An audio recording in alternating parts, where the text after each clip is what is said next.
بسم اللہ الرحمن الرحیم، اللہ کے نام سے جو رحمان اور رحیم ہے۔ یا بنی اسرائیل اذکروا نعمتی التي انعمت علیکم وانی فضلتکم علی العالمین۔ اے بنی اسرائیل، یاد کرو میری وہ نعمت جس سے میں نے تمہیں نوازا تھا، اور یہ کہ میں نے تمہیں دنیا کی تمام قوموں پر فضیلت دی تھی۔ اے بنی اسرائیل، یہاں سے ایک دوسرا سلسلہ تقریر شروع ہوتا ہے جسے سمجھنے کے لیے حسب ذیل امور کو اچھی طرح ذہن نشین کر لینا چاہیے۔ ایک، حضرت نوح علیہ السلام کے بعد حضرت ابراہیم علیہ السلام پہلے نبی ہیں جن کو اللہ تعالیٰ نے اسلام کی عالمگیر دعوت پھیلانے کے لیے مقرر کیا تھا۔ انہوں نے پہلے خود عراق سے مصر تک اور شام و فلسطین سے ریگستان عرب کے مختلف گوشوں تک برسوں گشت لگا کر اللہ کی اطاعت و فرما برداری یعنی اسلام کی طرف لوگوں کو دعوت دی۔ پھر اپنے اس مشن کی اشاعت کے لیے مختلف علاقوں میں خلیفہ مقرر کیے، شرق اردن میں اپنے بھتیجے حضرت لوط علیہ السلام کو، شام و فلسطین میں اپنے بیٹے حضرت اسحاق علیہ السلام کو، اور اندرون عرب میں اپنے بڑے بیٹے حضرت اسماعیل علیہ السلام کو مامور کیا۔ پھر اللہ تعالیٰ کے حکم سے مکے میں وہ گھر تعمیر کیا جس کا نام کعبہ ہے، اور اللہ ہی کے حکم سے وہ اس مشن کا مرکز قرار پایا۔ دو، حضرت ابراہیم علیہ السلام کی نسل سے دو بڑی شاخیں نکلی۔ ایک حضرت اسماعیل علیہ السلام کی اولاد جو عرب میں رہی، قریش اور عرب کے بعد دوسرے قبائل کا تعلق اسی شاخ سے تھا، اور جو عرب قبیلے نسلاً حضرت اسماعیل کی اولاد نہ تھے، وہ بھی چونکہ ان کے پھیلائے ہوئے مذہب سے کم و بیش متاثر تھے، اس لیے وہ اپنا سلسلہ انہی سے جوڑتے تھے۔ دوسرے حضرت اسحاق علیہ السلام کی اولاد جن میں حضرات یعقوب علیہ السلام، یوسف علیہ السلام، موسیٰ علیہ السلام، داؤد علیہ السلام، سلیمان علیہ السلام، یحییٰ علیہ السلام، عیسیٰ علیہ السلام اور بہت سے انبیاء علیہم السلام پیدا ہوئے۔ اور جیسا کہ پہلے بیان کیا جا چکا ہے، حضرت یعقوب علیہ السلام کا نام چونکہ اسرائیل تھا، اس لیے یہ نسل بنی اسرائیل کے نام سے مشہور ہوئی۔ ان کی تبلیغ سے جن دوسری قوموں نے ان کا دین قبول کیا، انہوں نے یا تو اپنی انفرادیت ہی ان کے اندر گم کر دی، یا وہ نسلاً تو ان سے الگ رہے مگر مذہباً ان کے متبع رہے۔ اسی شاخ میں جب پستی و تنزل کا دور آیا تو پہلے یہودیت پیدا ہوئی اور پھر عیسائیت نے جنم لیا۔ تین، حضرت ابراہیم کا اصل کام دنیا کو اللہ کی اطاعت کی طرف بلانا اور اللہ کی طرف سے آئی ہوئی ہدایت کے مطابق انسانوں کی انفرادی و اجتماعی زندگی کا نظام درست کرنا تھا۔ وہ خود اللہ کے مطیع تھے، اس کے دیے ہوئے علم کی پیروی کرتے تھے، دنیا میں اس علم کو پھیلاتے تھے اور کوشش کرتے تھے کہ سب انسان مالک کائنات کے مطیع ہو کر رہیں۔ یہی خدمت تھی جس کے لیے وہ دنیا کے امام و پیشوا بنائے گئے۔ ان کے بعد یہ امامت کا منصب ان کی نسل کی اس شاخ کو ملا جو حضرت اسحاق علیہ السلام اور حضرت یعقوب علیہ السلام سے چلی اور بنی اسرائیل کہلائی۔ اسی میں انبیاء پیدا ہوتے رہے، اسی کو راہ راست کا علم دیا گیا، اسی کے سپرد یہ خدمت کی گئی کہ اس راہ راست کی طرف اقوام عالم کی رہنمائی کرے، اور یہی وہ نعمت تھی جسے اللہ تعالیٰ بار بار اس نسل کے لوگوں کو یاد دلا رہا ہے۔ اس شاخ نے حضرت سلیمان علیہ السلام کے زمانے میں بیت المقدس کو اپنا مرکز قرار دیا، اس لیے جب تک یہ شاخ امامت کے منصب پر قائم رہی، بیت المقدس ہی دعوت اللہ کا مرکز اور خدا پرستوں کا قبلہ رہا۔ چار، پچھلے 10 رکوعوں میں اللہ تعالیٰ نے بنی اسرائیل کو خطاب کر کے ان کی تاریخی فرد قرارداد جرم اور ان کی وہ موجودہ حالت جو نزول قرآن کے وقت تھی بے کموکاست پیش کر دی ہے، اور ان کو بتا دیا ہے کہ تم ہماری اس نعمت کی انتہائی ناقدری کر چکے ہو جو ہم نے تمہیں دی تھی۔ تم نے صرف یہی نہیں کیا کہ منصب امامت کا حق ادا کرنا چھوڑ دیا، بلکہ خود بھی حق اور راستی سے پھر گئے، اور اب ایک نہایت قلیل عنصر صالح کے سوا تمہاری پوری امت میں کوئی صلاحیت باقی نہیں رہی ہے۔ 5، اس کے بعد اب انہیں بتایا جا رہا ہے کہ امامت ابراہیم علیہ السلام کے نطفے کی میراث نہیں ہے، بلکہ یہ اس سچی اطاعت و فرمانبرداری کا پھل ہے جس میں ہمارے اس بندے نے اپنی ہستی کو گم کر دیا تھا، اور اس کے مستحق صرف وہ لوگ ہیں جو ابراہیم علیہ السلام کے طریقے پر خود چلیں اور دنیا کو اس طریقے پر چلانے کی خدمت انجام دیں۔ کیونکہ تم اس طریقے سے ہٹ گئے ہو اور اس خدمت کی اہلیت پوری طرح کھو چکے ہو، لہذا تمہیں امامت کے منصب سے معزول کیا جاتا ہے۔ 6، ساتھ ہی اشاروں میں یہ بھی بتا دیا جاتا ہے کہ جو غیر اسرائیلی قومیں موسیٰ علیہ السلام اور عیسیٰ علیہ السلام کے واسطے سے حضرت ابراہیم علیہ السلام کے ساتھ اپنا تعلق جوڑتی ہیں، وہ بھی ابراہیمی طریقے سے ہٹی ہوئی ہیں۔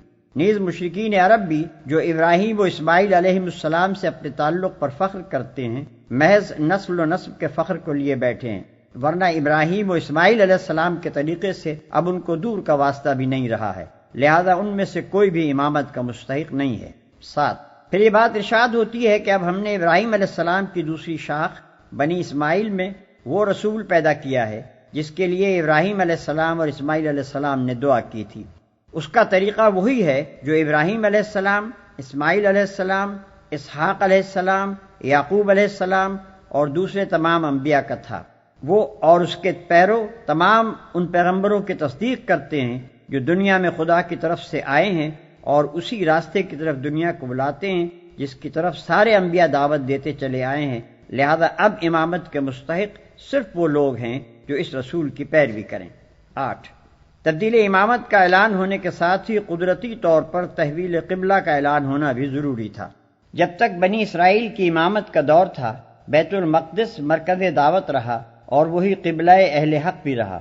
خود نبی عربی صلی اللہ علیہ وسلم اور آپ کے پیرو بھی اس وقت تک بیت المقدس ہی کو قبلہ بنائے رہے، مگر جب بنی اسرائیل اس منصب سے باضابطہ معزول کر دیے گئے تو بیت المقدس کی مرکزیت آپ سے آپ ختم ہو گئی، لہذا اعلان کیا گیا کہ اب وہ مقام دین الہی کا مرکز ہے جہاں سے اس رسول کی دعوت کا ظہور ہوا ہے، اور چونکہ ابتدا میں ابراہیم علیہ السلام کی دعوت کا مرکز بھی یہی مقام تھا، اس لیے اہل کتاب اور مشرکین کسی کے لیے بھی یہ تسلیم کرنے کے سوا چارہ نہیں ہے کہ قبلہ ہونے کا زیادہ حق کعبے ہی کو پہنچتا ہے۔ ہر دھرمی کی بات دوسری ہے کہ وہ حق وقت جانتے ہوئے بھی اعتراض کیے چلے جائیں۔ 9، امت محمد صلی اللہ علیہ وسلم کی امامت اور کعبے کی مرکزیت کا اعلان کرنے کے بعد ہی اللہ تعالیٰ نے 19ویں رکوع سے آخر سورہ بقرہ تک مسلسل اس امت کو وہ ہدایات دی ہیں جن پر اسے عمل پیرا ہونا چاہیے۔ وَاتَّقُوا يَوْمًا لَا تَجْزِي نَفْسٌ عَن نَفْسٍ شَيْئًا وَلَا يُقْبَلُ مِنْهَا عَدْلٌ وَلَا تَنفَعُهَا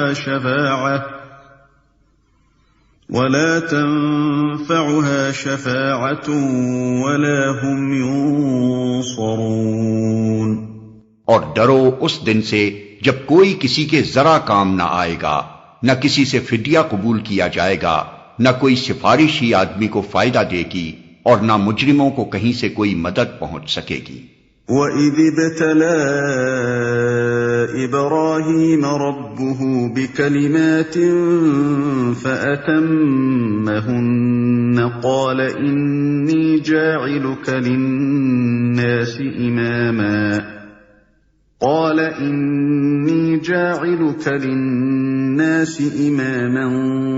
قَالَ وَمِن ذُرِّيَّتِي قَالَ لَا يَنَالُ عَهْدِ الظَّالِمِينَ۔ یاد کرو کہ جب ابراہیم کو اس کے رب نے چند باتوں میں آزمایا اور وہ ان سب میں پورا اتر گیا تو اس نے کہا میں تجھے سب لوگوں کا پیشوا بنانے والا ہوں۔ ابراہیم نے عرض کیا اور کیا میری اولاد سے بھی یہی وعدہ ہے؟ اس نے جواب دیا میرا وعدہ ظالموں سے متعلق نہیں ہے۔ یاد کرو کہ جب ابراہیم کو اس کے رب نے چند باتوں میں آزمایا۔ قرآن میں مختلف مقامات پر ان تمام سخت آزمائشوں کی تفصیل بیان ہوئی ہے جس سے گزر کر حضرت ابراہیم علیہ السلام نے اپنے آپ کو اس بات کا اہل ثابت کیا تھا کہ انہیں بنی نوع انسان کا امام اور رہنما بنایا جائے۔ جس وقت سے حق ان پر منکشف ہوا اس وقت سے لے کر مرتے دم تک ان کی پوری زندگی سراسر قربانی ہی قربانی تھی۔ دنیا میں جتنی چیزیں ایسی ہیں جن سے انسان محبت کرتا ہے ان میں سے کوئی چیز ایسی نہ تھی جس کو حضرت ابراہیم علیہ السلام نے حق کی خاطر قربان نہ کیا ہو، اور دنیا میں جتنے خطرات ایسے ہیں جن سے آدمی ڈرتا ہے ان میں سے کوئی خطرہ ایسا نہ تھا جسے انہوں نے حق کی راہ میں نہ جھیلا ہو۔ میرا وعدہ ظالموں سے متعلق نہیں ہے۔ یہ وعدہ تمہاری اولاد کے صرف اس حصے سے تعلق رکھتا ہے جو صالح ہو، ان میں سے جو ظالم ہوں گے ان کے لیے یہ وعدہ نہیں ہے۔ اس سے یہ بات خود ظاہر ہو جاتی ہے کہ گمراہ یہودی اور مشرک بنی اسماعیل اس وعدے کے مصداق نہیں ہیں۔ وَإِذْ جَعَلْنَا الْبَيْتَ مَثَابَةً لِلنَّاسِ وَأَمْنًا وَاتَّخِذُوا مِن مَّقَامِ إِبْرَاهِيمَ مُصَلًّى وَعَهِدْنَا إِلَىٰ إِبْرَاهِيمَ وَإِسْمَاعِيلَ أَن طَهِّرَا بَيْتِيَ لِلطَّائِفِينَ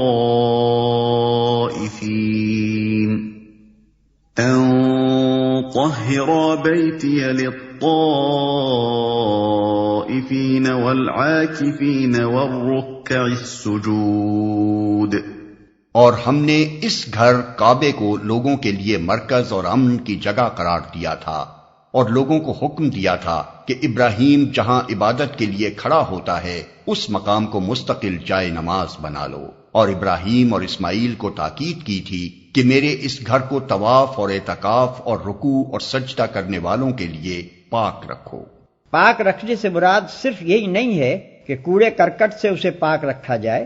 خدا کے گھر کی اصل پاکی یہ ہے کہ اس میں خدا کے سوا کسی کا نام بلند نہ ہو. جس نے خانہ خدا میں خدا کے سوا کسی دوسرے کو مالک، معبود، حاجت روا اور فریاد رس کی حیثیت سے پکارا، اس نے حقیقت میں اسے گندہ کر دیا.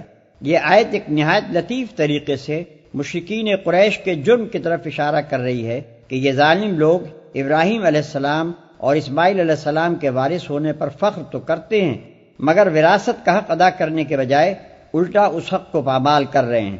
لہذا جو وعدہ ابراہیم علیہ السلام سے کیا گیا تھا اس سے جس طرح بنی اسرائیل مستثنا ہو گئے ہیں، اسی طرح یہ مشرک بنی اسرائیل بھی اس سے مستثنا ہیں. وَإِذْ قَالَ إِبْرَاهِيمُ رَبِّ اجْعَلْ هَذَا بَلَدًا آمِنًا وَارْزُقْ أَهْلَهُ مِنَ الثَّمَرَاتِ مَنْ آمَنَ مِنْهُمْ بِاللَّهِ وَالْيَوْمِ الْآخِرِ قَالَ وَمَنْ كَفَرَ فَأُمَتِّعُهُ قَلِيلًا ثُمَّ أَضْطَرُّهُ إِلَى عَذَابِ النَّارِ وَبِئْسَ الْمَصِيرُ. اور یہ کہ ابراہیم نے دعا کی، اے میرے رب اس شہر کو امن کا شہر بنا دے اور اس کے باشندوں میں سے جو اللہ اور آخرت کو مانے انہیں ہر قسم کے پھلوں کا رزق دے. جواب میں اس کے رب نے فرمایا، اور جو نہ مانے گا دنیا کی چند روزہ زندگی کا سامان تو میں اسے بھی دوں گا، مگر آخر کار اسے عذاب جہنم کی طرف گھسیٹوں گا اور وہ بدترین ٹھکانہ ہے. دنیا کی چند روزہ زندگی کا سامان تو میں اسے بھی دوں گا.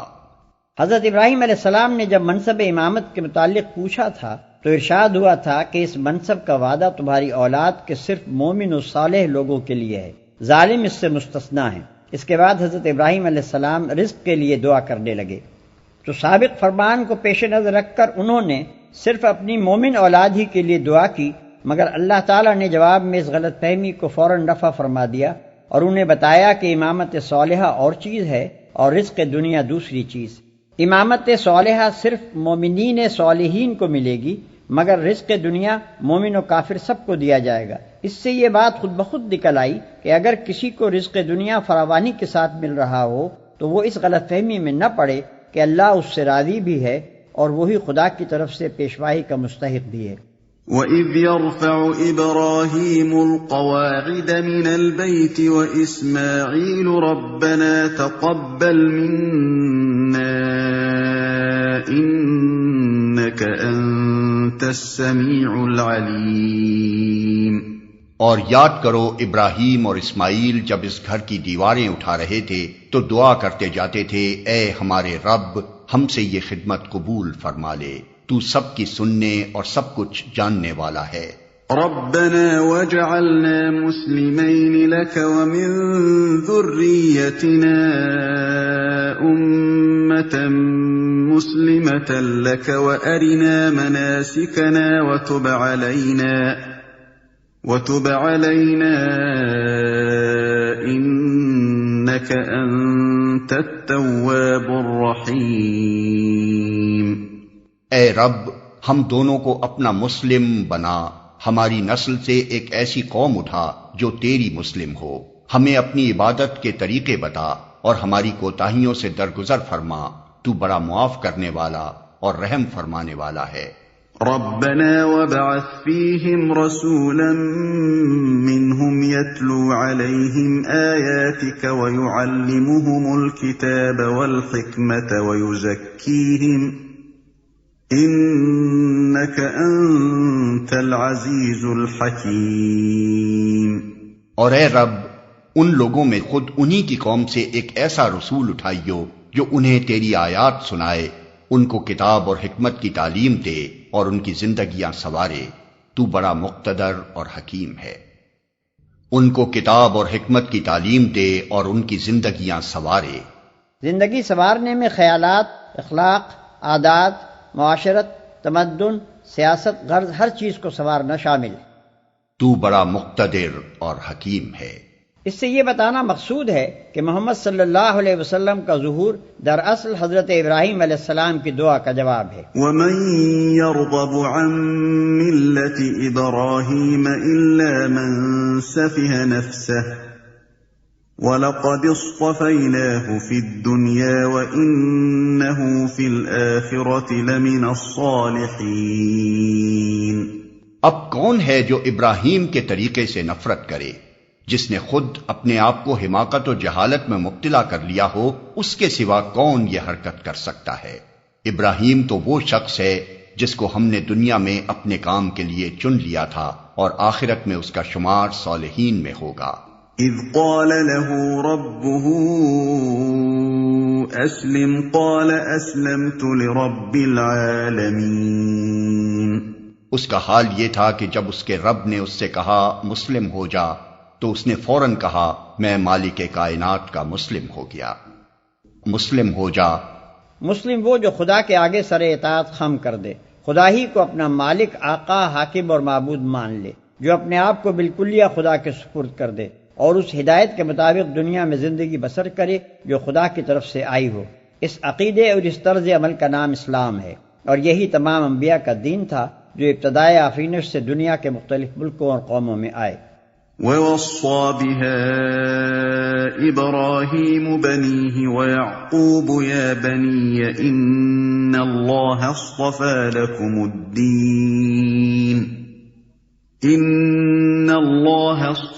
لَكُمُ الدِّينَ فَلَا تَمُوتُنَّ إِلَّا وَأَنْتُمْ مُسْلِمُونَ۔ اسی طریقے پر چلنے کی ہدایت اس نے اپنی اولاد کو کی تھی اور اسی کی وصیت یعقوب اپنی اولاد کو کر گیا۔ اس نے کہا تھا کہ میرے بچوں، اللہ نے تمہارے لیے یہی دین پسند کیا ہے، لہذا مرتے دم تک مسلم ہی رہنا، اور اسی کی وصیت یعقوب اپنی اولاد کو کر گیا۔ حضرت یعقوب علیہ السلام کا ذکر خاص طور پر اس لیے فرمایا کہ بنی اسرائیل براہ راست انہی کی اولاد تھے۔ اللہ نے تمہارے لیے یہی دین پسند کیا ہے۔ دین یعنی طریق زندگی، نظام حیات، وہ آئین جس پر انسان دنیا میں اپنے پورے طرز فکر اور طرز عمل کی بنا رکھے۔ ام کنتم شہداء اذ حضر یعقوب الموت اذ قال لبنیہ ما تعبدون من بعدی قالوا نعبد إلهك وإله آبائك إبراهيم وإسماعيل وإسحاق إلها واحدا ونحن له مسلمون۔ پھر کیا تم اس وقت موجود تھے جب یعقوب اس دنیا سے رخصت ہو رہا تھا؟ اس نے مرتے وقت اپنے بیٹوں سے پوچھا بچوں میرے بعد تم کس کی بندگی کرو گے؟ ان سب نے جواب دیا ہم اسی ایک خدا کی بندگی کریں گے جسے آپ نے اور آپ کے بزرگوں ابراہیم، اسماعیل اور اسحاق نے خدا مانا ہے، اور ہم اسی کے مسلم ہیں۔ بائبل میں حضرت یعقوب علیہ السلام کی وفات کا حال بڑی تفصیل سے لکھا گیا ہے، مگر حیرت ہے کہ اس وصیت کا کوئی ذکر نہیں ہے۔ البتہ تلمود میں جو مفصل وصیت درج ہے اس کا مضمون قرآن کے بیان سے بہت مشابہ ہے۔ اس میں حضرت یعقوب علیہ السلام کے یہ الفاظ ہمیں ملتے ہیں: خداوند اپنے خدا کی بندگی کرتے رہنا، وہ تمہیں اسی طرح تمام آفات سے بچائے گا جس طرح تمہارے آباء و اجداد کو بچاتا رہا ہے۔ اپنے بچوں کو خدا سے محبت کرنے اور اس کے احکام بجا لانے کی تعلیم دینا تاکہ ان کی مہلت زندگی دراز ہو، کیونکہ خدا ان لوگوں کی حفاظت کرتا ہے جو حق کے ساتھ کام کرتے ہیں اور اس کی راہوں پر ٹھیک ٹھیک چلتے ہیں۔ جواب میں ان کے لڑکوں نے کہا جو کچھ آپ نے ہدایت فرمائی ہے ہم اس کے مطابق عمل کریں گے، خدا ہمارے ساتھ ہو۔ تب یعقوب علیہ السلام نے کہا اگر تم خدا کی سیدھی راہ سے دائیں یا بائیں نہ مڑو گے تو خدا ضرور تمہارے ساتھ رہے گا۔ تلک امۃ قد خلت لها ما كسبت ولكم ما كسبتم ولا تسألون عما كانوا يعملون۔ وہ کچھ لوگ تھے جو گزر گئے، جو کچھ انہوں نے کمایا وہ ان کے لیے ہے، اور جو کچھ تم کماؤ گے وہ تمہارے لیے ہے، تم سے یہ نہ پوچھا جائے گا کہ وہ کیا کرتے تھے۔ یعنی اگرچہ تم ان کی اولاد صحیح، مگر حقیقت میں تمہیں ان سے کوئی واسطہ نہیں، ان کا نام لینے کا تمہیں کیا حق ہے جبکہ تم ان کے طریقے سے پھر گئے۔ اللہ کے ہاں تم سے یہ نہیں پوچھا جائے گا کہ تمہارے باپ دادا کیا کرتے تھے، بلکہ یہ پوچھا جائے گا کہ تم خود کیا کرتے رہے۔ اور یہ جو فرمایا کہ جو کچھ انہوں نے کمایا وہ ان کے لیے ہے اور جو کچھ تم کماؤ گے وہ تمہارے لیے ہے، یہ قرآن کا خاص انداز بیان ہے۔ ہم جس چیز کو فعل یا عمل کہتے ہیں، قرآن اپنی زبان میں اسے کسب یا کمائی کہتا ہے۔ ہمارا ہر عمل اپنا ایک اچھا یا برا نتیجہ رکھتا ہے جو خدا کی خوشنودی یا ناراضی کی صورت میں ظاہر ہوگا، وہی نتیجہ ہماری کمائی ہے۔ چونکہ قرآن کی نگاہ میں اصل اہمیت اسی نتیجے کی ہے، اس لیے اکثر وہ ہمارے کاموں کو عمل و فعل کے الفاظ سے تعبیر کرنے کے بجائے کسب کے لفظ سے تعبیر کرتا ہے۔ وَقَالُوا كُونُوا هُودًا أَوْ نَصَارَىٰ تَهْتَدُوا قُلْ بَلْ مِلَّةَ إِبْرَاهِيمَ حَنِيفًا وَمَا كَانَ مِنَ الْمُشْرِكِينَ۔ یہودی کہتے ہیں یہودی ہو تو راہ راست پاؤ گے، عیسائی کہتے ہیں عیسائی ہو تو ہدایت ملے گی۔ ان سے کہو نہیں، بلکہ سب کو چھوڑ کر ابراہیم کا طریقہ، اور ابراہیم مشرکوں میں سے نہ تھا۔ اس جواب کی لطافت سمجھنے کے لیے دو باتیں نگاہ میں رکھیے۔ ایک یہ کہ یہودیت اور عیسائیت دونوں بعد کی پیداوار ہیں۔ یہودیت اپنے اسلام اور اپنی مذہبی خصوصیات اور رسوم و قواعد کے ساتھ تیسری چوتھی صدی قبل مسیح میں پیدا ہوئی، اور عیسائیت جن عقائد اور مخصوص مذہبی تصورات کے مجموعے کا نام ہے، وہ تو حضرت مسیح علیہ السلام کے بھی ایک مدت بعد وجود میں آئے ہیں۔ اب یہ سوال خود بخود پیدا ہوتا ہے کہ اگر آدمی کے برسر ہدایت ہونے کا مدار یہودیت یا عیسائیت اختیار کرنے ہی پر ہے، تو حضرت ابراہیم علیہ السلام اور دوسرے انبیاء اور نیک لوگ جو ان مذہبوں کی پیدائش سے صدیوں پہلے پیدا ہوئے تھے اور جن کو خود یہودی اور عیسائی بھی ہدایت یافتہ مانتے ہیں، وہ آخر کس چیز سے ہدایت پاتے تھے؟ ظاہر ہے کہ وہ یہودیت اور عیسائیت نہ تھی، لہذا یہ بات آپ سے آپ واضح ہو گئی کہ انسان کے ہدایت یافتہ ہونے کا مدار ان مذہبی خصوصیات پر نہیں ہے جن کی وجہ سے یہودی اور عیسائی وغیرہ مختلف فرقے بنے ہیں، بلکہ دراصل اس کا مدار اس عالمگیر صراط مستقیم کے اختیار کرنے پر ہے جس سے ہر زمانے میں انسان ہدایت پاتے رہے ہیں۔ دوسرے یہ کہ خود یہود و نصارہ کی اپنی مقدس کتابیں اس بات پر گواہ ہیں کہ حضرت ابراہیم علیہ السلام ایک اللہ کے سوا کسی دوسرے کی پرستش، تقدیس، بندگی اور اطاعت کے قائل نہ تھے، اور ان کا مشن ہی یہ تھا کہ خدائی کی صفات و خصوصیات میں اللہ کے ساتھ کسی اور کو شریک نہ ٹھہرایا جائے۔ لہذا یہ بالکل ظاہر ہے کہ یہودیت اور نصرانیت دونوں اس راہ راست سے منحرف ہو گئی ہیں جس پر حضرت ابراہیم علیہ السلام چلتے تھے، کیونکہ ان دونوں میں شرک کی آمیزش ہو گئی ہے۔ قولوا آمنا بالله وما أنزل إلينا وما أنزل إلى إبراهيم وإسماعيل وإسحاق ويعقوب والأسباط وما أوتي موسى وعيسى وما أوتي النبيون من ربهم لا نفرق بين أحد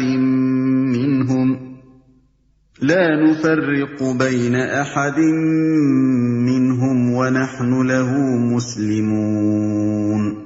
مسلمانوں کہو کہ ہم ایمان لائے اللہ پر اور اس ہدایت پر جو ہماری طرف نازل ہوئی ہے، اور جو ابراہیم، اسماعیل، اسحاق، یعقوب اور اولاد یعقوب کی طرف نازل ہوئی تھی، اور جو موسیٰ اور عیسیٰ اور دوسرے تمام پیغمبروں کو ان کے رب کی طرف سے دی گئی تھی۔ ہم ان کے درمیان کوئی تفریق نہیں کرتے اور ہم اللہ کے مسلم ہیں۔ ہم ان کے درمیان کوئی تفریق نہیں کرتے۔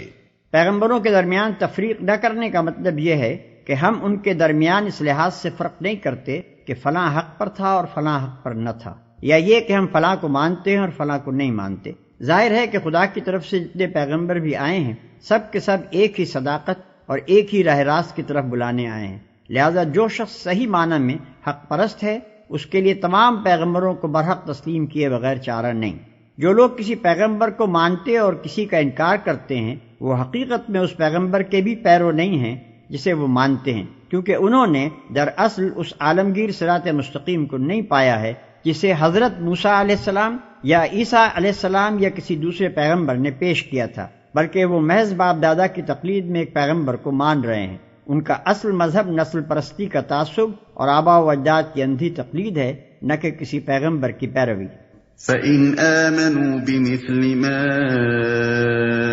آمَنْتُمْ بِهِ فَقَدِ اهْتَدَوْا وَإِنْ تَوَلَّوْا فَإِنَّمَا هُمْ فِي شِقَاقٍ فَسَيَكْفِيكَهُمُ اللَّهُ وَهُوَ السَّمِيعُ الْعَلِيمُ۔ پھر اگر وہ اسی طرح ایمان لائیں جس طرح تم لائے ہو تو ہدایت پر ہیں، اور اگر اس سے منہ پھیریں تو کھلی بات ہے کہ وہ ہٹ دھرمی میں پڑ گئے ہیں، لہذا اطمینان رکھو کہ ان کے مقابلے میں اللہ تمہاری حمایت کے لیے کافی ہے، وہ سب کچھ سنتا اور جانتا ہے۔ صبغة الله ومن أحسن من الله صبغة ونحن له عابدون۔ کہو اللہ کا رنگ اختیار کرو، اس کے رنگ سے اچھا اور کس کا رنگ ہوگا، اور ہم اسی کی بندگی کرنے والے لوگ ہیں۔ اللہ کا رنگ اختیار کرو۔ اس آیت کے دو ترجمے ہو سکتے ہیں، ایک یہ کہ ہم نے اللہ کا رنگ اختیار کر لیا، دوسرے یہ کہ اللہ کا رنگ اختیار کرو۔ مسیحیت کے ظہور سے پہلے یہودیوں کے ہاں یہ رسم تھی کہ جو شخص ان کے مذہب میں داخل ہوتا اسے غسل دیتے تھے، اور اس غسل کے معنی ان کے ہاں یہ تھے کہ گویا اس کے گناہ دھل گئے اور اس نے زندگی کا ایک نیا رنگ اختیار کر لیا۔ یہی چیز بعد میں مسیحیوں نے اختیار کر لی۔ اس کا اصطلاحی نام ان کے ہاں استباغ بپتسمہ ہے، اور یہ استباغ نہ صرف ان لوگوں کو دیا جاتا ہے جو ان کے مذہب میں داخل ہوتے ہیں بلکہ بچوں کو بھی دیا جاتا ہے۔ اسی کے متعلق قرآن کہتا ہے کہ اس رسمی استباغ میں کیا رکھا ہے، اللہ کا رنگ اختیار کرو جو کسی پانی سے نہیں چڑھتا بلکہ اس کی بندگی کا طریقہ اختیار کرنے سے چڑھتا ہے۔ قُلْ أَتُحَاجُّونَنَا فِي اللَّهِ وَهُوَ رَبُّنَا وَرَبُّكُمْ وَلَنَا أَعْمَالُنَا وَلَكُمْ أَعْمَالُكُمْ وَنَحْنُ لَهُ مُخْلِصُونَ۔ اے نبی، ان سے کہو کیا تم اللہ کے بارے میں ہم سے جھگڑتے ہو، حالانکہ وہی ہمارا رب بھی ہے اور تمہارا رب بھی۔ ہمارے اعمال ہمارے لیے ہیں، تمہارے اعمال تمہارے لیے، اور ہم اللہ ہی کے لیے اپنی بندگی کو خالص کر چکے ہیں۔ ہمارا رب بھی ہے اور تمہارا رب بھی۔ یعنی ہم یہی تو کہتے ہیں کہ اللہ ہی ہم سب کا رب ہے اور اسی کی فرمانبرداری ہونی چاہیے۔ کیا یہ بھی کوئی ایسی بات ہے کہ اس پر تم ہم سے جھگڑا کرو؟ جھگڑے کا اگر کوئی موقع ہے بھی تو وہ ہمارے لیے ہے نہ کہ تمہارے لیے، کیونکہ اللہ کے سوا دوسروں کو بندگی کا مستحق تم ٹھہرا رہے ہو نہ کہ ہم۔ اتحاجوننا فی اللہ کا ایک ترجمہ یہ بھی ہو سکتا ہے کہ کیا تمہارا جھگڑا ہمارے ساتھ فی سبیل اللہ ہے؟ اس صورت میں مطلب یہ ہوگا کہ اگر واقعی تمہارا یہ جھگڑا نفسانی نہیں ہے بلکہ خدا واسطے کا ہے تو یہ بڑی آسانی سے طے ہو سکتا ہے۔ ہم اللہ ہی کے لیے اپنی بندگی کو خالص کر چکے ہیں۔ یعنی تم اپنے اعمال کے ذمہ دار ہو اور ہم اپنے اعمال کے۔ تم نے اگر اپنی بندگی کو تقسیم کر رکھا ہے اور اللہ کے ساتھ دوسروں کو بھی خدائی میں شریک ٹھہرا کر ان کی پرستش اور اطاعت بجا لاتے ہو تو تمہیں ایسا کرنے کا اختیار ہے۔ اس کا انجام خود دیکھ لو گے۔ ہم تمہیں زبردستی اس سے روکنا نہیں چاہتے، لیکن ہم نے اپنی بندگی، اطاعت اور پرستش کو بالکل اللہ ہی کے لیے خالص کر دیا ہے۔ اگر تم تسلیم کر لو کہ ہمیں بھی ایسا کرنے کا اختیار ہے تو خواہ مخواہ کا یہ جھگڑا آپ ہی ختم ہو جائے۔ ام تقولون ان ابراہیم واسماعیل واسحاق ویعقوب والاسباط كانوا هودا او نصارا قل اانتم اعلم ام اللہ ومن اظلم ممن كتم شهادة عنده من اللہ وَمَا اللَّهُ بِغَافِلٍ عَمَّا تَعْمَلُونَ۔ یا پھر کیا تمہارا کہنا یہ ہے کہ ابراہیم، اسماعیل، اسحاق، یعقوب اور اولاد یعقوب سب کے سب یہودی تھے یا نصرانی تھے؟ کہو تم زیادہ جانتے ہو یا اللہ؟ اس شخص سے بڑا ظالم اور کون ہوگا جس کے ذمے اللہ کی طرف سے ایک گواہی ہو اور وہ اسے چھپائے؟ تمہاری حرکات سے اللہ غافل تو نہیں ہے۔ تم زیادہ جانتے ہو یا اللہ؟ یہ خطاب یہود و نصارہ کے ان جاہل عوام سے ہے جو واقعی اپنے نزدیک یہ سمجھتے تھے کہ یہ جلیل القدر انبیاء سب کے سب یہودی یا عیسائی تھے۔ تمہاری حرکات سے اللہ غافل تو نہیں ہے۔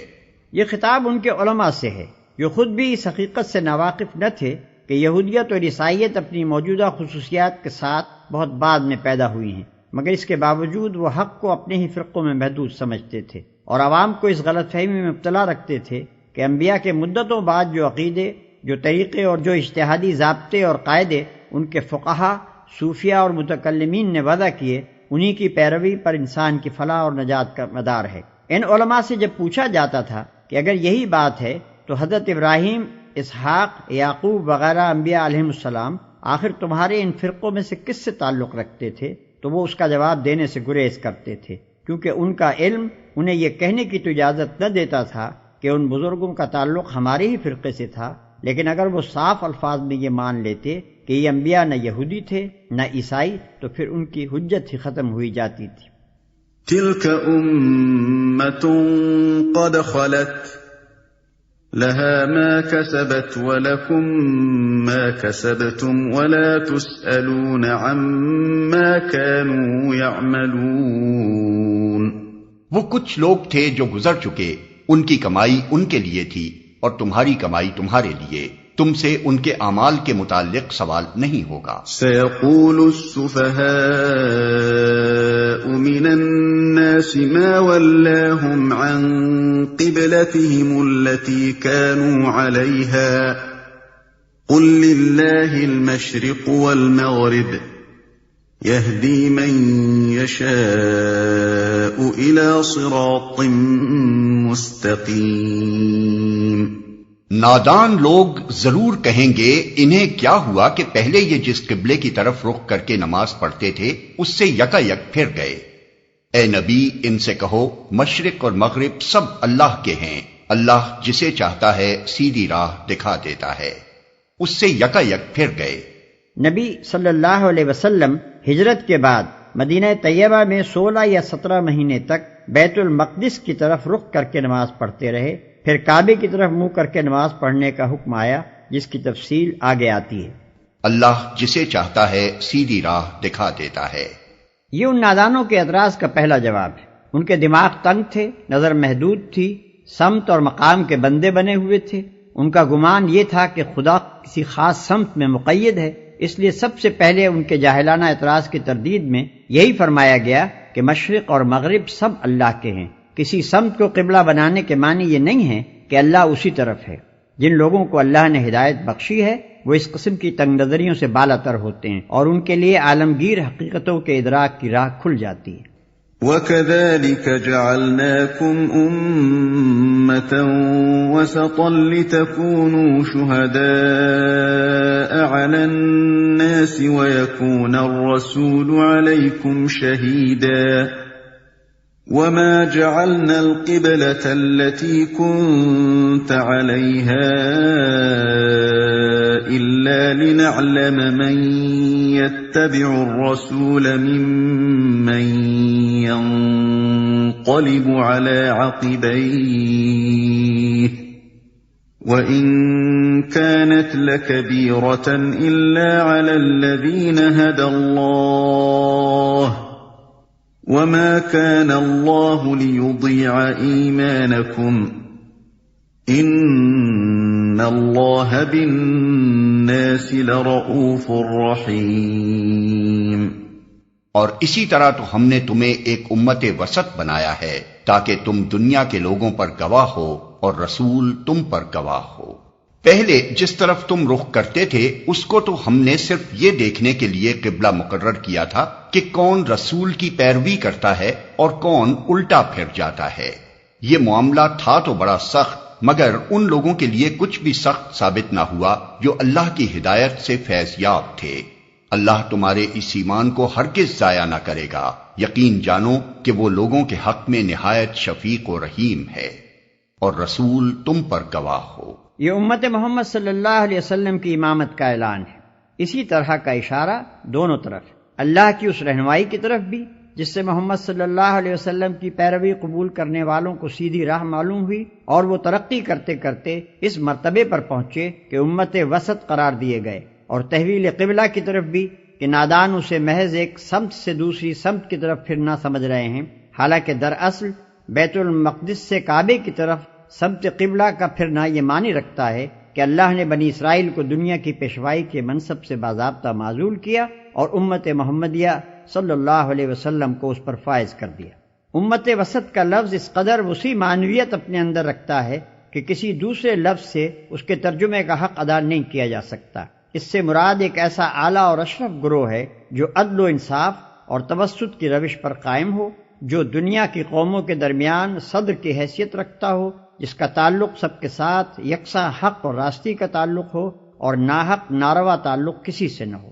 پھر یہ جو فرمایا کہ تمہیں امت وسط اس لیے بنایا گیا ہے کہ تم لوگوں پر گواہ ہو اور رسول تم پر گواہ ہو، تو اس سے مراد یہ ہے کہ آخرت میں جب پوری نوع انسانی کا اکٹھا حساب لیا جائے گا، اس وقت رسول ہمارے ذمہ دار نمائندے کی حیثیت سے تم پر گواہی دے گا کہ فکر صحیح اور عمل صالح اور نظام عدل کی جو تعلیم ہم نے اسے دی تھی وہ اس نے تم کو بے کم و کاست پوری کی پوری پہنچا دی اور عملاً اس کے مطابق کام کر کے دکھا دیا۔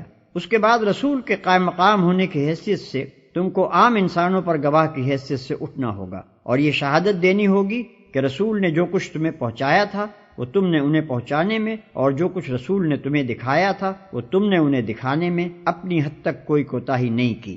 اس طرح کسی شخص یا گروہ کا اس دنیا میں خدا کی طرف سے گواہی کے منصب پر مامور ہونا ہی در حقیقت اس کا امامت اور پیشوائی کے مقام پر سرفراز کیا جانا ہے۔ اس میں جہاں فضیلت اور سرفرازی ہے وہیں ذمہ داری کا بہت بڑا بار بھی ہے۔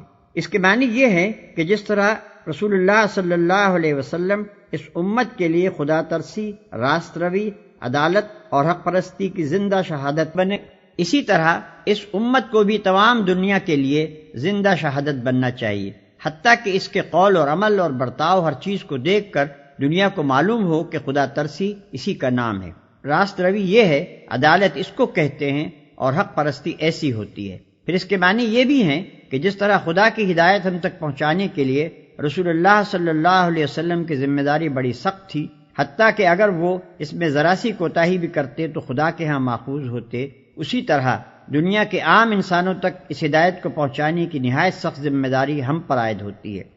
اگر ہم خدا کی عدالت میں واقعی اس بات کی شہادت نہ دے سکے کہ ہم نے تیری ہدایت جو تیرے رسول کے ذریعے سے ہمیں پہنچی تھی تیرے بندوں تک پہنچا دینے میں کوتاہی نہیں کی ہے، تو ہم بہت بری طرح پکڑے جائیں گے، اور یہی امامت کا فخر ہمیں وہاں لے ڈوبے گا۔ ہماری امامت کے دور میں ہماری واقعی کوتاہیوں کے سبب سے خیال اور عمل کی جتنی گمراہیاں دنیا میں پھیلی ہیں اور جتنے فساد اور فتنے خدا کی زمین میں برپا ہوئے ہیں، ان سب کے لیے ائمہ شر اور شیاطین انس و جن کے ساتھ ہم بھی ماخوذ ہوں گے۔ ہم سے پوچھا جائے گا کہ جب دنیا میں معصیت، ظلم اور گمراہی کا یہ طوفان برپا تھا تو تم کہاں مر گئے تھے؟ اور کون الٹا پھر جاتا ہے؟ یعنی اس سے مقصود یہ دیکھنا تھا کہ کون لوگ ہیں جو جاہلیت کے تعصبات اور خاک و خون کی غلامی میں مبتلا ہیں، اور کون ہیں جو ان بدشوں سے آزاد ہو کر حقائق کا صحیح ادراک کرتے ہیں۔ ایک طرف اہل عرب اپنے وطنی و نسلی فخر میں مبتلا تھے، اور عرب کے کعبے کو چھوڑ کر باہر کے بیت المقدس کو قبلہ بنانا ان کی اس قوم پرستی کے بت پر ناقابل برداشت ضرب تھا۔ دوسری طرف بنی اسرائیل اپنی نسل پرستی کے غرور میں پھنسے ہوئے تھے، اور اپنے آبائی قبلے کے سوا کسی دوسرے قبلے کو برداشت کرنا ان کے لیے محال تھا۔ ظاہر ہے کہ یہ بت جن لوگوں کے دلوں میں بسے ہوئے ہوں وہ اس راستے پر کیسے چل سکتے تھے جس کی طرف اللہ کا رسول انہیں بلا رہا تھا۔ اس لیے اللہ نے ان بت پرستوں کو سچے حق پرستوں سے الگ چھانٹ دینے کے لیے پہلے بیت المقدس کو قبلہ مقرر کیا، تاکہ جو لوگ عربیت کے بت کی پرستش کرتے ہیں وہ الگ ہو جائیں۔ پھر اس قبلے کو چھوڑ کر کعبے کو قبلہ بنایا تاکہ جو اسرائیلیت کے پرستار ہیں وہ بھی الگ ہو جائیں۔ اس طرح صرف وہ لوگ رسول کے ساتھ رہ گئے جو کسی بت کے پرستار نہ تھے، محض خدا کے پرستار تھے۔ قد نرى تقلب وجهك في السماء فلنولينك قبلة ترضاها فَوَلِّ وَجْهَكَ شَطْرَ الْمَسْجِدِ الْحَرَامِ وَحَيْثُ مَا كُنتُمْ فَوَلُّوا وُجُوهَكُمْ شَطْرَهُ وَإِنَّ الَّذِينَ أُوتُوا الْكِتَابَ لَيَعْلَمُونَ أَنَّهُ الْحَقُّ مِنْ رَبِّهِمْ وَمَا اللَّهُ بِغَافِلٍ عَمَّا يَعْمَلُونَ۔ یہ تمہارے منہ کا بار بار آسمان کی طرف اٹھنا ہم دیکھ رہے ہیں، لو ہم اسی قبلے کی طرف تمہیں پھیرے دیتے ہیں جسے تم پسند کرتے ہو۔ مسجد حرام کی طرف رخ پھیر دو، اب جہاں کہیں تم ہو اسی کی طرف منہ کر کے نماز پڑھا کرو۔ یہ لوگ جنہیں کتاب دی گئی تھی خوب جانتے ہیں کہ تحویل قبلہ کا یہ حکم ان کے رب ہی کی طرف سے ہے اور برحق ہے، مگر اس کے باوجود جو کچھ یہ کر رہے ہیں اللہ اس سے غافل نہیں ہے۔ مسجد حرام کی طرف رخ پھیر دو، اب جہاں کہیں تم ہو اسی کی طرف منہ کر کے نماز پڑھا کرو۔ یہ ہے وہ اصل حکم جو تحویل قبلہ کے بارے میں دیا گیا تھا۔ یہ حکم رجب یا شعبان 2 ہجری میں نازل ہوا۔ ابن سعد کی روایت ہے کہ نبی صلی اللہ علیہ وسلم بشر بن برا بن معرور کے ہاں دعوت پر گئے ہوئے تھے۔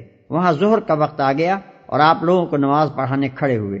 2 رکعتیں پڑھا چکے تھے کہ تیسری رکعت میں یکایک وحی کے ذریعے سے یہ آیت نازل ہوئی، اور اسی وقت آپ اور آپ کی اقتداء میں جماعت کے تمام لوگ بیت المقدس سے کعبے کے رخ پھر گئے۔ اس کے بعد مدینہ اور اطراف مدینہ میں اس کی عام منادی کی گئی۔ برا بن عازب کہتے ہیں کہ ایک جگہ منادی کی آواز اس حالت میں پہنچی کہ لوگ رکوع میں تھے، حکم سنتے ہی سب کے سب اسی حالت میں کعبے کی طرف مڑ گئے۔ انس بن مالک کہتے ہیں کہ بنی سلمہ میں یہ اطلاع دوسرے روز صبح کی نماز کے وقت پہنچی، لوگ 1 رکعت پڑھ چکے تھے کہ ان کے کانوں میں آواز پڑی، خبردار رہو، قبلہ بدل کر کعبے کی طرف کر دیا گیا ہے۔ سنتے ہی پوری جماعت نے اپنا رخ بدل دیا۔ خیال رہے کہ بیت المقدس مدینے سے عین شمال میں ہے اور کعبہ بالکل جنوب میں۔ نماز باجماعت پڑھتے ہوئے قبلہ تبدیل کرنے میں لامحالہ امام کو چل کر مقتدیوں کے پیچھے آنا پڑا ہوگا، اور مقتدیوں کو صرف رخ ہی نہ بدلنا پڑا ہوگا بلکہ کچھ نہ کچھ انہیں بھی چل کر اپنی صفیں درست کرنی پڑی ہوں گی۔ چنانچہ بعض روایات میں یہی تفصیل مذکور بھی ہے۔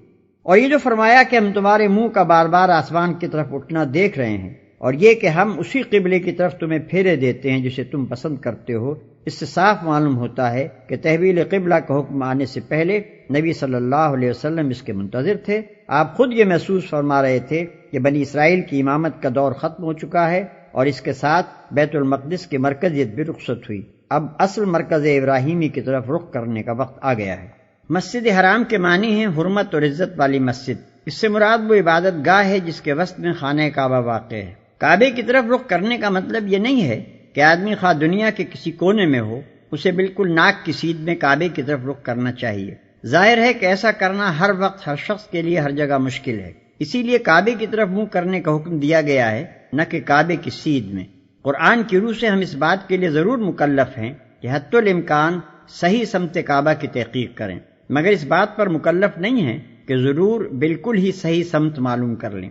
جس سمت کے متعلق ہمیں امکانی تحقیق سے ظن غالب حاصل ہو جائے کہ یہ سمت کعبہ ہے، ادھر نماز پڑھنا یقیناً صحیح ہے۔ اور اگر کہیں آدمی کے لیے سمت قبلہ کی تحقیق مشکل ہو یا وہ کسی ایسی حالت میں ہو کہ قبلے کی طرف اپنی سمت قائم نہ رکھ سکتا ہو، مثلا ریل یا کشتی میں، تو جس طرف اسے قبلے کا گمان ہو یا جس طرف رخ کرنا اس کے لیے ممکن ہو اسی طرف وہ نماز پڑھ سکتا ہے۔ البتہ اگر دوران نماز میں صحیح سمت قبلہ معلوم ہو جائے یا صحیح سمت کی طرف نماز پڑھنا ممکن ہو جائے تو نماز کی حالت ہی میں اس طرف پھر جانا چاہیے۔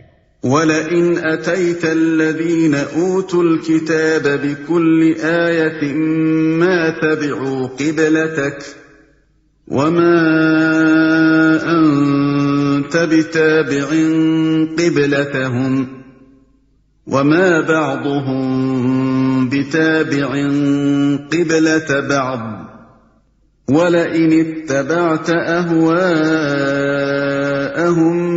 مِنْ بَعْدِ مَا جَاءَكَ مِنَ الْعِلْمِ إِنَّكَ إِذًا لَمِنَ الظَّالِمِينَ۔ تم ان اہل کتاب کے پاس خواہ کوئی نشانی لے آؤ، ممکن نہیں کہ یہ تمہارے قبلے کی پیروی کرنے لگیں، اور نہ تمہارے لیے یہ ممکن ہے کہ ان کے قبلے کی پیروی کرو، اور ان میں سے کوئی گروہ بھی دوسرے کے قبلے کی پیروی کے لیے تیار نہیں ہے، اور اگر تم نے اس علم کے بعد جو تمہارے پاس آ چکا ہے ان کی خواہشات کی پیروی کی تو یقیناً تمہارا شمار ظالموں میں ہوگا۔ مطلب یہ ہے کہ قبلے کے متعلق جو حجت و بحث یہ لوگ کرتے ہیں اس کا فیصلہ نہ تو اس طرح ہو سکتا ہے کہ دلیل سے انہیں مطمئن کر دیا جائے، کیونکہ یہ تعصب اور ہٹ دھرمی میں مبتلا ہیں، اور کسی دلیل سے بھی اس قبلے کو چھوڑ نہیں سکتے جسے یہ اپنی گروہ بندی کے تعصبات کی بنا پر پکڑے ہوئے ہیں، اور نہ اس کا فیصلہ اس طرح ہو سکتا ہے کہ تم ان کے قبلے کو اختیار کر لو، کیونکہ ان کا کوئی ایک قبلہ نہیں ہے جس پر یہ سارے گروہ متفق ہوں، اور اسے اختیار کر لینے سے قبلے کا جھگڑا چک جائے۔ مختلف گروہوں کے مختلف قبلے ہیں، ایک کا قبلہ اختیار کر کے بس ایک ہی گروہ کو راضی کر سکو گے، دوسروں کا جھگڑا بدستور باقی رہے گا۔ اور سب سے بڑی بات یہ ہے کہ پیغمبر کی حیثیت سے تمہارا یہ کام ہے ہی نہیں کہ تم لوگوں کو راضی کرتے پھرو اور ان سے لین دین کے اصول پر مصالحت کیا کرو۔ تمہارا کام تو یہ ہے کہ جو علم ہم نے تمہیں دیا ہے سب سے بے پرواہ ہو کر صرف اسی پر سختی کے ساتھ قائم ہو جاؤ۔ اس سے ہٹ کر کسی کو راضی کرنے کی فکر کرو گے تو اپنے پیغمبری کے منصب پر ظلم کرو گے اور اس نعمت کی ناشکری کرو گے جو دنیا کا امام بنا کر ہم نے تمہیں بخشی ہے۔ الذين آتيناهم الكتاب يعرفونه كما يعرفون أبناءهم وإن فريقا منهم ليكتمون الحق وهم يعلمون۔ جن لوگوں کو ہم نے کتاب دی ہے وہ اس مقام کو جسے قبلہ بنایا گیا ہے ایسا پہچانتے ہیں جیسا اپنی اولاد کو پہچانتے ہیں، مگر ان میں سے ایک گروہ جانتے بوجھتے حق کو چھپا رہا ہے، ایسا پہچانتے ہیں جیسا اپنی اولاد کو پہچانتے ہیں۔ یہ عرب کا محاورہ ہے، جس چیز کو آدمی یقینی طور پر جانتا ہو اور اس کے متعلق کسی قسم کا شک و اشتباہ نہ رکھتا ہو اسے یوں کہتے ہیں کہ وہ اس چیز کو ایسا پہچانتا ہے جیسا اپنی اولاد کو پہچانتا ہے، یعنی جس طرح اسے اپنے بچوں کو پہچاننے میں کوئی اشتباہ نہیں ہوتا اسی طرح وہ بلا کسی شک کے یقینی طور پر اس چیز کو بھی جانتا ہے۔ یہودیوں اور عیسائیوں کے علماء حقیقت میں یہ بات اچھی طرح جانتے تھے کہ کعبے کو حضرت ابراہیم علیہ السلام نے تعمیر کیا تھا، اور اس کے برعکس بیت المقدس اس کے 1300 برس بعد حضرت سلیمان علیہ السلام کے ہاتھوں تعمیر ہوا اور انہی کے زمانے میں قبلہ قرار پایا۔ اس تاریخی واقعے میں ان کے لیے ذرہ برابر کسی اشتباہ کی گنجائش نہ تھی۔ الحق من ربك فلا تكونن من الممترین۔ یہ قطعی ایک امر حق ہے تمہارے رب کی طرف سے، لہذا اس کے متعلق تم ہرگز کسی شک میں نہ پڑو۔